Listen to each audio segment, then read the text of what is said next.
자, 오늘 저희들이 볼 하나님의 말씀은 신약성서 히브리서 제7장 1절부터 11절 말씀이 되겠습니다. 오늘 들으실 하나님의 말씀은 히브리서 7장 1절부터 11절 여러분을 대신해서 제가 봉독해 드리도록 하겠습니다. 이 멜기세덱은 살렘 왕이요 지극히 높으신 하나님의 제사장이라. 여러 왕을 쳐서 죽이고 돌아오는 아브라함을 만나 복을 빈자라. 아브라함이 모든 것의 10분의 1을 그에게 나누어 주니라. 그 이름을 해석하면 먼저는 의의 왕이요 그 다음은 살렘 왕이니 곧 평강의 왕이요 아버지도 없고 어머니도 없고 족보도 없고 시작한 날도 없고 생명의 끝도 없어 하나님의 아들과 닮아서 항상 제사장으로 있느니라. 이 사람이 얼마나 높은지를 생각해보라. 조상 아브라함도 노량물 중 10분의 1을 그에게 주었느니라. 레위의 아들들 가운데 제사장의 직분을 받은 자들은 율법을 따라 아브라함의 허리에서 난 자라도 자기 형제인 백성에게 10분의 1을 취하라는 명령을 받았으나 레위 족보에 들지 아니한 멜기세덱은 아브라함에게서 10분의 1을 취하고 약속을 받은 그를 위하여 복을 빌었나니 논란의 여지 없이 낮은 자가 높은 자에게 축복을 받느니라. 또 여기는 죽은 자들이 10분의 1을 받으나 저기는 산다고 증거를 얻은 자가 받았느니라. 또한 10분의 1을 받은 레위도 아브라함으로 말미암아 10분의 1을 바쳤다고 할 수 있나니 이는 멜기세덱이 아브라함을 만날 때에 레위는 이미 자기 조상의 허리에 있었습니다. 레위 계통의 제사 직분으로 말미암아 온전함을 얻을 수 있었으면 괄호치고 백성이 그 아래서 율법을 받았으니 가로 닫고 어찌하여 아론의 반차를 따르지 않고 멜기세덱의 반차를 따르는 다른 한 제사장을 세울 필요가 있느냐. 지금까지 하나님의 말씀이었습니다.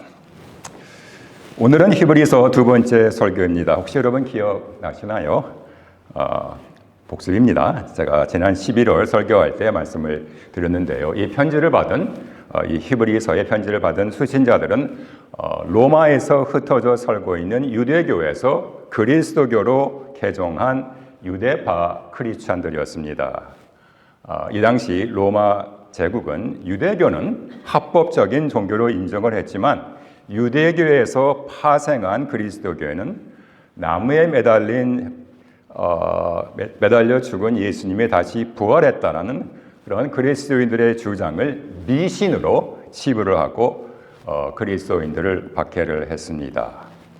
이런 상황이다 보니 유대파 크리스찬들은 이 집 저 집에 모여 조심스럽게 글쎄요 한 집에 뭐 10명이나 많으면 정말 많으면 20명 정도 모였을까요? 소위 불법으로 예배를 드렸습니다. 물론 중국에서는 지금도 그렇게 지하 예배에서 불법으로 예배를 드린다는 말을 제가 들은 적이 있습니다.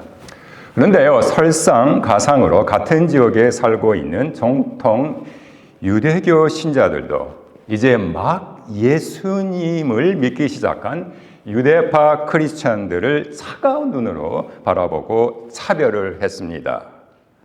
이런 로마 제국의 박해와 또 같은 동족의 핍박에 직면하자 유대파 크리스찬들은 야 이거 우리가 뭐 잘못 믿은 거 아닌가 하고 유대교 특별히 레위파 제사장 제사 시스템으로 돌아가려는 배교 성향을 보였습니다.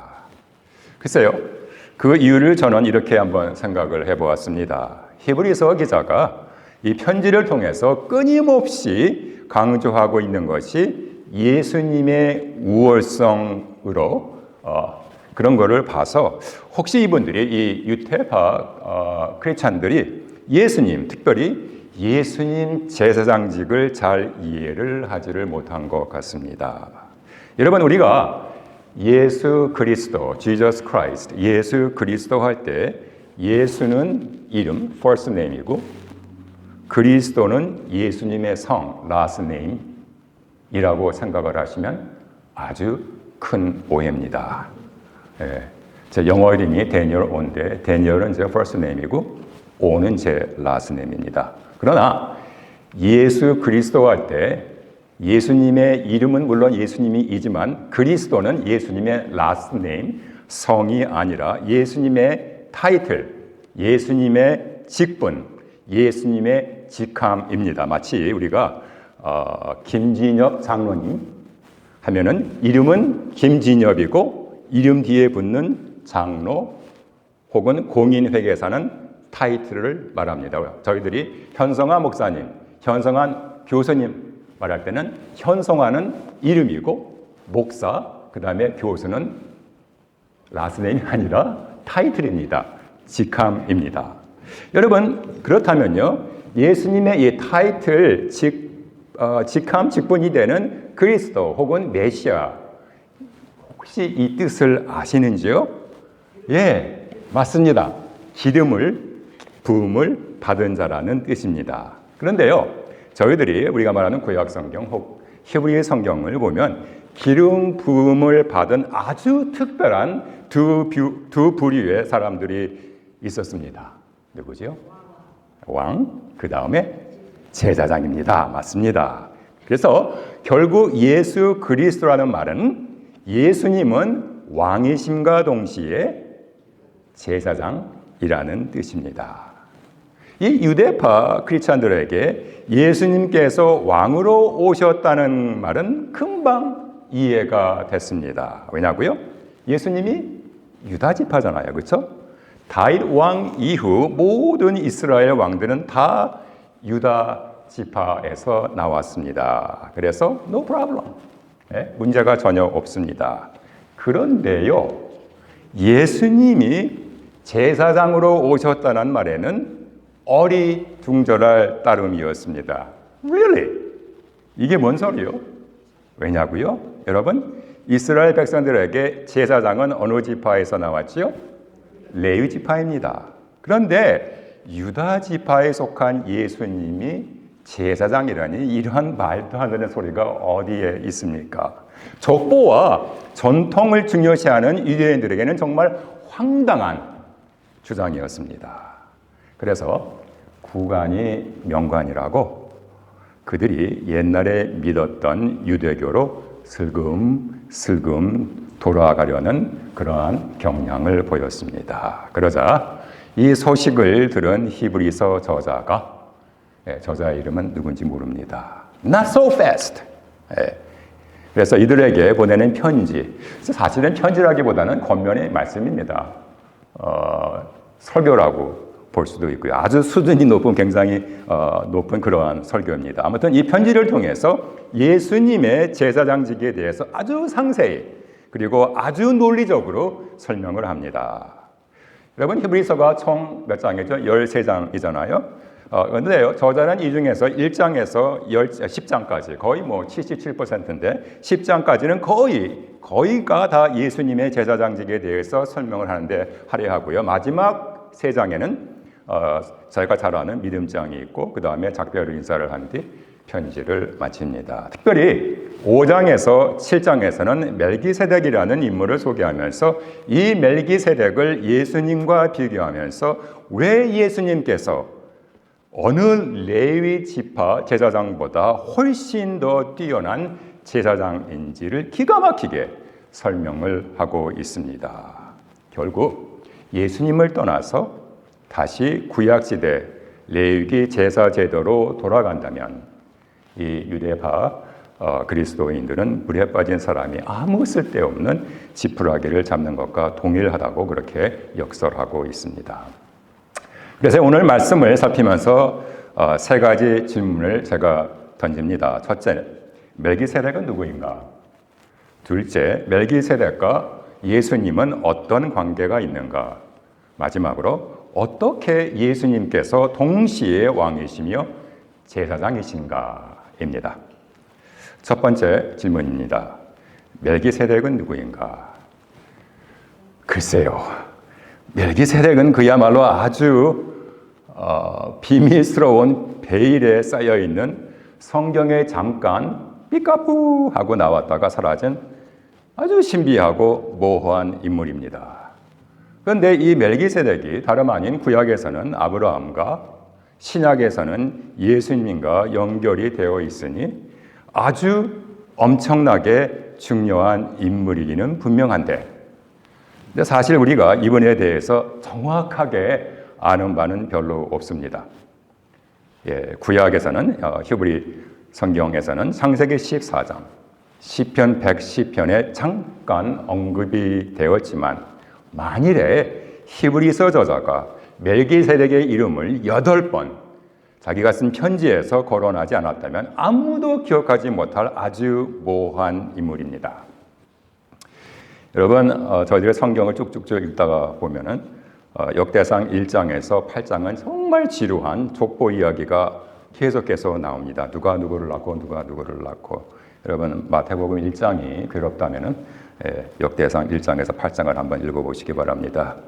근데 역대상 4장인가요? 아무튼 이 길고 긴 족보를 졸다 깨다 읽다 보면은 야베스라는 인물이 반짝 등장을 합니다. 근데 우리가 아는 것은 이분이 고통이라는 뜻을 가진 이 야베스가 하나님께 기도했고 하나님께서 야베스의 기도를 들어주셨다는 것입니다. 저도 사실 야베스의 기도를 상당히 좋아하는 편입니다. 그 외에는 야베스에 대해서 아는 게 전혀 없습니다. 그런데요, 제 생각에는 멜기세덱은 야베스보다 훨씬 더 중요한 인물이라고 생각을 합니다. 재미있는 것은요, 히브리서 저자가 멜기세덱을 말할 때 이 멜기세덱이 아브라함보다 훨씬 더 뛰어나고 우월하다고 그렇게 주장하고 있습니다. 여러분, 믿음의 아버지라고 불려지는 아브라함은 성경 전체 구원사에서 중심축이 되는 아주 중요한 인물입니다. 오직 의인은 믿음으로 말미암아 살리라는 로마서의 구원은 아브라함이 없이는 불가능했습니다. 여러분, 하나님께서는요, 아브라함을 선택하셔서 이스라엘 민족을 만드시고 그 후손 중 야곱의 12아들 중 유다 지파를 통해서 예수님을 세상에 보내시어 온 인류를 구원할 계획을 완성하셨습니다. 그래서 우리 기독교 믿음과 복음에서 아브라함의 비중은 엄청나게 대단합니다. 그와 버금가게도 유대인들에게도 그들의 삶 속에 차지하는 아브라함의 위치는 어마어마합니다. 우리가 잘 아는 대로 이스라엘 백성이 하나님과의 언약을 깨뜨리고 여러 나라로 흩어지는, 그래서 다른 나라에서 디오스포라로 사는 그러한 수모를 당했습니다. 특별히 페르시아와 헬라 시대를 거치면서 유대인들은 극심한 정체성 혼란을 겪기 시작합니다. 우리는 도대체 누구인가? 이럴 때마다 자신들이 다른 민족과 다르다는 정체성을 주장하기 위해 내어놓은 슬로건이 있습니다. 다름 아닌 우리는 아브라함의 자손이다 라는 것입니다. 그러니 유대인들에게 이 아브라함이 차지하는 위치는 대단합니다. 아마 아브라함의 후손이라고 생각하는 그런 자부심도 굉장했고요. 그런데요, 어떻게 생각하면 이 유대인들에게는 하나님 외에는 아브라함보다 더 뛰어난 분은 없다고 생각해도 아마 과언은 아닐 것입니다. 제가 졸업한 캘리포니아 웨스트민스터 신학원 동문 목사님 중 이슬람권 선교를 하시는 우리 샘리 목사님이 계시는데, 우리 샘리 목사님 말씀에 의하면은 이슬람교 교도들에게도 아브라함은 엄청나게 중요한 인물이라고 합니다. 그래서 꿀안에는 아브라함이 다른 아들 있잖아요. 이삭 말고 이시마엘이 아랍인들의 조상이라고 되어 있다고 합니다. 그런데 아이러니컬하게도 오늘 히브리서 저자는 오늘 말씀에서 아브라함보다도 더 뛰어난 사람이 있다고 말하고 있습니다. 이 편지를 받은 유대교 크리스찬들에게는 쇼킹한 뉴스입니다. 그러니 더 궁금하지요. 그 이름 자체도 아주 특이합니다.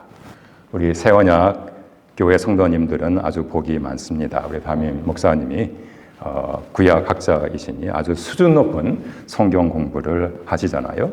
여러분, 창세기 공부하실 때 잘 배우셨을 것이라고 저는 생각을 합니다. 멜기세덱은 히브리어 말렉과 ጼ덱이 합쳐진 합성어입니다. 말렉은 왕이라는 뜻이고 ጼ덱은 의, 정의라는 뜻입니다. 그래서 멜기세덱 안에는 의의 왕이라는 그러한 뜻이 담겨 있습니다. 여러분 창세기 14장에 의하면요, 이 멜기세덱은 아브라함과 동시대 인물이었다고, 그 다음에 살렘이라고 하는 지역에서 왕으로서 통치를 했는데, 여러분 이 살렘은 다름 아닌 평화의 마을, 평강의 마을이라는 뜻을 가진 예루살렘의 전신이었습니다. 여러분 샬롬, 그들이 살렘 하면 그게 평화잖아요. 평강이잖아요. 그래서 멜기세덱은 의의 왕이자 또한 평화의 왕, 평강의 왕이기도 합니다. 물론 이 당시에는 아직 유대인들이 형성되기 전이었으니 멜기세덱은 유대인들하고는 전혀 관계가 없는 사람입니다. 이 멜기세덱이 아브라함을 만나는 유일한 사건이 창세기 14장에 기록되어 있습니다. 이 당시는요, 아브라함이 거주하던 주변 조그마한 여러 부족국가 왕들이 통치하는 시대였습니다. 그러니 서로 부족 간에도 전쟁이 아주 많았습니다. 그 중에 네 왕들이 연맹을 해서 연합군을 만들어서 소돔을 치고 그곳에 살고 있던 아브라함의 조카 롯, 하란의 아들이죠. 롯을 사로잡아가고 그의 재물까지 약탈해 갔습니다. 이 소식을 들은 아브라함이 자기 아들처럼 여기던 롯을 구출하기 위해서 자기 집에서 태어난 종 약 300명 정도를 끌고 단이라는 곳이 쫓아갑니다. 그곳에서 칠흑같이 어두운 밤을 타서 그 밤을 틈타 네 왕을 공격하자 이들은 혼비백산 도주하고 아브라함은 조카 롯과 다른 포로들을 무사히 구출하고 빼앗긴 재물들을 다시 되찾아왔습니다. 이 포로 구출 사건은 무슨 저들이 옛날에 봤던 인디애나 존스나 무슨 그 서부 영화 한 장면 같아요. 그런데 아주 희한한 일이 일어났습니다. 바로 샬롬 왕, 살렘 왕 멜기세덱이 빵과 포도주를 가지고 아브라함을 만나러 온 것입니다. 그 후에 멜기세덱은 홀연히 사라져 버렸습니다. 그렇다면 이렇게 바람처럼 왔다가 바람처럼 사라진 멜기세덱은 도대체 누구일까요? 설상가상으로 히브리서 저자는 멜기세덱에 대해서 이 사람은 아버지도 없고 어머니도 없고 족보도 없고 태어난 날과 죽은 날도 없다고 기록하고 있습니다. 황당한 일이죠. 세상에 부모 없이 태어난 사람도 있나요? 그래서 많은 사람들이 멜기세덱을 놓고 이런저런 많은 견해를 쏟아놨습니다. 어떤 유대교 랍비들은 멜기세덱을 노아의 아들 셈으로 봤습니다. 어떤 사람들은 멜기세덱을 하나님께서 보낸 천사라고 생각을 했습니다. 어떤 학자들은 멜기세덱을 히브리 성경에서 예수님께서 사람의 모습을 보고 나타나는 현상, 즉 그리스도의 현현, 크리스토판이라고 영어로 하는데 그렇게 주장을 했습니다. 또 다른 학자들은 저는 이분들의 의견에 동의를 하는데 멜기세덱을 아브라함이 살았던 동시대 역사적인 인물로 간주를 했습니다. 그 이유는요, 살렘이라고 하는 지역이 이 당시 실제 존재를 했고 또 이때는 주전 BC 거의 1500년경 청동기 시대인데 이 당시에는 신정일체식 정치가 아주 흔했던 것으로 봐서 멜기세덱이 왕직과 제사장직을 동시에 수행하는 것은 그리 특별한 일은 아니었습니다. 다만 히브리서 저자가 멜기세덱의 신비로움을 부각시키기 위해서 부모도 없고 족보도 없고 생일과 죽은 날이 미상이라는 말을 하지 않았나 생각하고 있습니다. 두 번째 질문입니다. 멜기세덱과 예수님은 그렇다면 어떤 관계가 있는가? 먼저 이 히브리서 편지를 받은 유대파 크리스찬들에게 멜기세덱이 왕이라는 직책과 제사장이라는 직책을 동시에 수행했다는 것은 아브라함의 후손인 유대인들에게는 절대로 불가능한 일이었습니다. 여러분 아까 제가 말씀드린 대로 야곱의 12 아들 중 어느 지파에서 왕이 나왔죠? 유다 지파입니다. 그렇다면 어느 지파를 통해서 제사장들이 나왔죠? 네, 레위파 레위 지파입니다. 여러분, 유대인들에게는 왕은 왕이고 제사장은 제사장입니다. 왕이 제사장 일을 할 수가 없고 그렇다고 제사장이 왕의 일을 할 수가 없습니다. 그런데 이스라엘 왕 중에 제사장 역할도 하려고 했다가 혼쭐 난 사람이 있습니다. 왕권은 뺏기고 집안은 몰락했습니다. 누구죠? 네, 이스라엘의 초대왕 사울입니다. 사무엘이 늦게 오는 것을 참지를 못하고 양을 잡아서 제사를 드리려던 사울은 큰 망조를 당합니다. 그런데 이 멜기세덱은 왕과 제사장 두 가지 역할을 다 수행했으니 유대인들에게는 아주 대단한 인물입니다. 특별히 히브리서 저자는요, 멜기세덱이 아브라함을 축복한 사실에 주목합니다. 그 내용은 이렇습니다. 우주를 창조하신 가장 높으신 하나님이 아브라함을 축복하시기 원하며 그대에게 승리를 주신 가장 높으신 하나님이 찬양받으시기를 원하노라. 창세기 14장 19절입니다. 여러분, 창세기 12장에 보면요, 하나님께서 아브라함을 갈대아 우르 땅에서 불러내셔서 큰 축복을 하시면서 모든 세상의 민족들이 아브라함으로 말미암아 복을 받는 복의 근원이 될 것이라고 약속을 하셨습니다. 쉽게 말하자면요, 아브라함이 하나님의 축복의 통로가 된 것입니다. 그렇다면 아브라함이 다른 사람들을 축복을 해야 되는데 오늘 말씀은 거꾸로 되어 있습니다. 의의 왕, 샬롬 왕, 평강의 왕이라는 멜기세덱이 느닷없이 호련히 나타나서 아브라함을 축복을 한 것입니다. 그렇다면 이 둘 중에 누가 더 높겠습니까? 히브리서 저자는 이것을 논리적으로 아주 간단히 설명을 했습니다. 축복을 준 사람이 축복을 받은 사람보다 더 우월하고 뛰어난다는 것입니다. 당연하죠, 그렇죠? 축복은 윗사람이 아랫사람에게 하는 것입니다. 마치 아브라함을 축복한 하나님께서 아브라함보다 높은 것처럼 아브라함을 축복한 멜기세덱이 아브라함보다 더 높다는 것입니다. 논쟁의 여지가 전혀 없지요. 그런데요, 더 놀라운 것은 아브라함이 이것을 스스로 인정을 한 것입니다. 어떻게요? 축복을 받은 아브라함이 전투에서 승리하고 획득한 전리품의 10%를 감사의 표현으로 멜기세덱에게 바쳤습니다.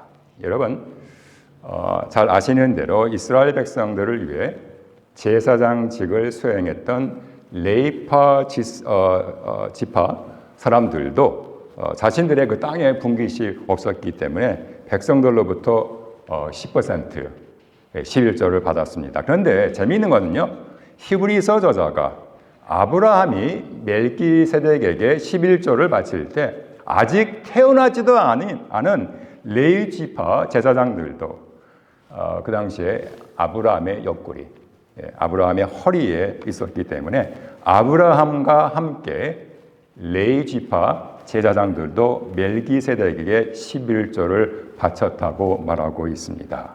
결국 멜기세덱의 제사장직이 레위 지파 제사장보다 훨씬 더 월등하다는 거지요. 그런데 살렘 왕이자 가장 높으신 하나님의 제사장 멜기세덱이 예수님을 닮았다는 것입니다. 7장 3절에 있습니다. 왜요? 우리가 주목해야 될 것은 멜기세덱이 빵과 포도주를 가지고 와서 아브라함을 중재하는 제사를 드리고 하나님께 아브라함을 위해서 축복을 하셨다는 것입니다. 이것도 아주 희한하죠. 그렇죠? 유대교 관습에 의하면 레위 지파 제사장들이 제사를 지낼 때 소나 양 같은 동물을 잡아서 피를 흘려서 제사를 지내는데 빵과 포도주로 제사를 지낸다? 고개를 갸우뚱할 만한데 이거 어디서 많이 들어본 말이죠? 우리 예수를 믿는 사람들은 즉시 성찬식을 기억을 하실 것입니다. 마지막 질문입니다. 어떻게 예수님께서 왕임과 동시에 제사장이신가? 여러분, 예수님은 유대 지파 태생입니다. 유대 지파에서 누가 나왔죠? 왕들이 나왔습니다. 그래서 예수님께서 왕이 되는 것은 당연합니다. 뭐 더 이상 부연 설명이 필요가 없습니다. 그런데 이 왕들이 나오는 유대 지파에서 제사장이 나오는 것은 불가능합니다. 왜요? 제사장들은 레위 지파에서 나왔으니까요. 여러분, 제사장들의 역할이 무엇이죠? 너무 잘 아시잖아요. 그렇죠? 예. 제사장은 거룩한 하나님과 죄인들 사이에서 중재하는 그러한 역할을 합니다. 그러기에 히브리 성경 레위기는 아주 자세하게 제사장의 역할에 대해서 설명을 합니다. 마찬가지로 신약성경 히브리서도 예수님의 제사장 역할을 아주 상세히 설명을 합니다. 그래서 히브리서는 신약의 레위기서라는 별명이 붙어 있습니다.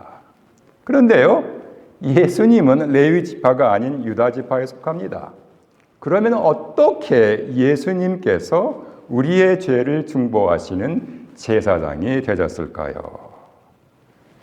자, 여러분, 신기하게도 이 히브리 성경에서, 이 구약 성경에서 멜기세덱 외에 아주 희미하게나마 왕과 제사장직을 같이 수행한 사람이 또 한 사람 있기는 있었습니다.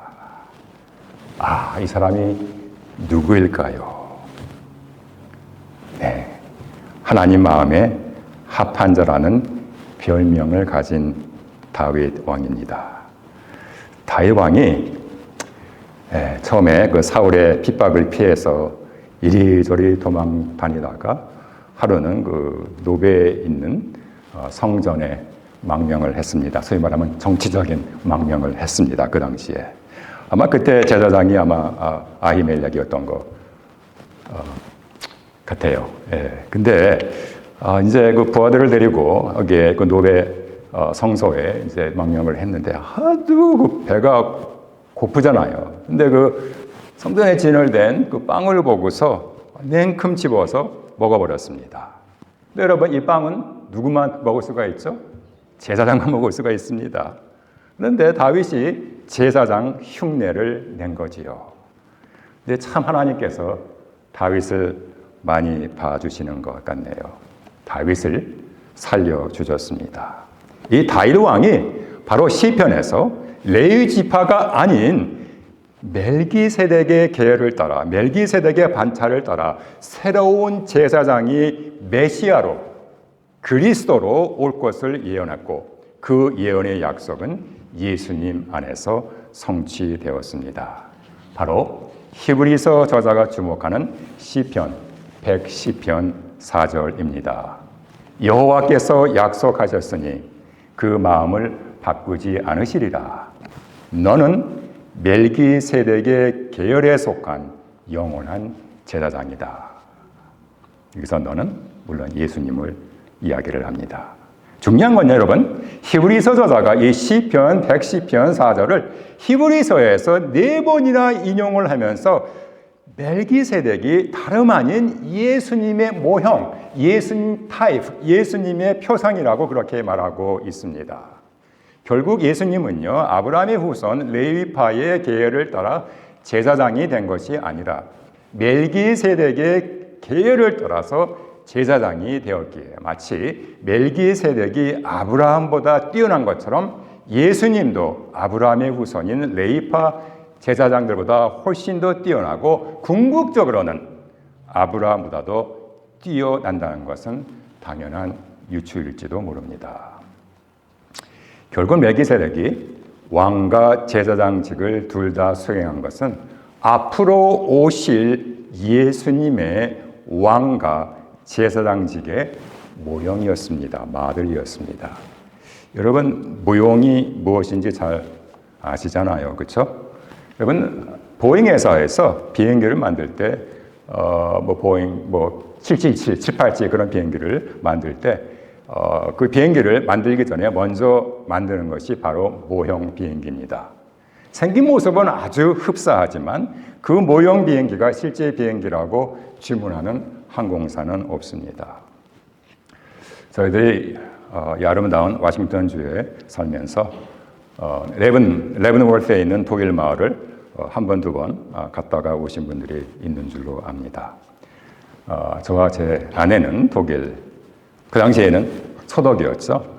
소독에서 1987년에 그곳에서 만나서 그곳에서 결혼하고 신혼생활을 하고 또 우리 큰딸 주영이도 독일 프랑크푸르트 근교에서 태어나 독일에 대한 향수와 추억이 억수로 많습니다. 그래서 지난 10월 달에 세 번째로 바바리안 빌리지, 독일 마을을 레븐월드를 단편 구경 삼아 다녀왔습니다. 점심으로 독일 전통 음식인 슈바이네 하세, 슈바이네 슈니츠, 쉽게 말하면 독일식 족발입니다. 독일식 족발을 먹고 그 독일 마을을 둘러보았지만 제 아내, 제 와이프가 저한테 말을 한 대로 저희들이 옛날 독일에서 살 때 자주 다녔던 바바리아 타운들, 예를 들어서 로텐부르크, 레겐스부르크, 밤베르크, 미넨 같은 그런 진짜 독일 마을이나 도시는 아니었습니다. 레븐월드는요, 아무리 아름다워도 독일어 대신 영어를 쓰는 미국에 있는 모형 독일 마을뿐입니다. 진짜 원조 독일 마을을 체험을 하시려면 비행기를 타시고 독일 여행을 하실 것을 제가 추천을 드립니다. 조금만 더 생각해 보겠습니다. 여러분, 마치 의의 왕, 평강의 왕 멜기세덱이 아브라함을 위해서 빵과 포도주를 갖고 와서 아브라함을 위해서 제사를 지내고 축복한 것처럼 우리의 의의 왕, 우리의 평강의 왕 예수님께서도 우리를 위해서 빵과 포도주, 뭐죠? 예수님의 몸과 피를 십자가에서 희생제물로 하나님께 바쳐 여러분과 저를 위해서 단번에 구원의 축복을 허락하셨습니다. 여러분, 레위파 제사장들이 백성들의 죄를 위해 짐승들의 피를 바쳐 끊임없이 드려야 했던 옛 언약, 올 커비넌트, 옛 언약은 이제 더 이상 필요하지가 않습니다. 부활하신 예수님은 영원히 살아계시기 때문에 예수님은 멜기세덱의 계열에 속한 영원한 제사장입니다. 바로 예수님의 새 언약, 우리 교회의 이름입니다. 여러분, 저희들과 예수님은요, 이제 우리 주님의 새 언약 안에서 하나가 되었습니다. 더더욱 놀라운 것은 예수님께서는요, 당신의 왕과 제사장 되시는 직분을 우리들 한 사람 한 사람에게도 허락을 하셨다는 것입니다. 마치 멜기세덱이 예수님을 닮은 것처럼 우리도 예수님을 닮았습니다. 베드로 사도는 이렇게 말합니다. 오직 너희는 택하신 족속이요 왕 같은 제사장들이요. 한 번 더 말씀드립니다. 오직 너희는 택하신 족속이요 왕 같은 제사장들이요 거룩한 나라요 그의 소유된 백성이니 이는 너희를 어두운 데서 불러내어 그의 기이한 빛에 들어가게 하신 자의 아름다운 덕을 선전하게 하려 함이라. 우리 새언약교회 성도님들, 우리 모두는 예수님의 계열에 속한 왕 같은 제사장들입니다. 신약시대의 중요한 진리는 우리 모두가 전부 예외 없이 예수님 안에서 왕 같은 제사장이라는 것입니다. 이게 유명한 종교개혁자 마틴 루터가 주장한 만인 제사장주의입니다. 아무튼 이 왕 같은 제사장은 우리 모두의 권리이자 의무입니다. 오늘 벌써 2025년 세 번째 주일입니다. 바라기는요, 올 한 해를 사시면서 우리 모두가 무슨 일을 하시든지 우리 가정에서, 학교에서, 사회 일터에서, 저는 병원에서, 우리 현 목사님은 신학교에서, 선교 지역에서 어디서든지 당당하게 어깨를 펴시고 왕 같은 제사장직을 잘 수행하시며 감당하기를 원합니다. 여러분, 왕은 통치하고 명령하고 다스립니다. 저희들이 이 세상에 살면서 오는 유혹과 흑암의 권세들이 정말 많이 있습니다. 이 유혹과 악한 영들을 여러분 예수님의 이름으로 명령하고 다스리기를 바랍니다. 제사장은요, 백성들을 위해서 중보의 기도를 드립니다. 우리는 우리 자신과 우리가 속한 공동체, 그게 가족이든지 교회든지 지역 사회든지 나라든지 한국이든지 미국이든지 우리가 속한 공동체를 위해서 끊임없이 하나님께 간구해야 할 것입니다. 그래서 우리 모두가 예수님의 아름다운 덕을 적게는 이 타코마 지역사회에 선포하기를 우리 주님의 이름으로 축원을 드립니다. 기도하겠습니다.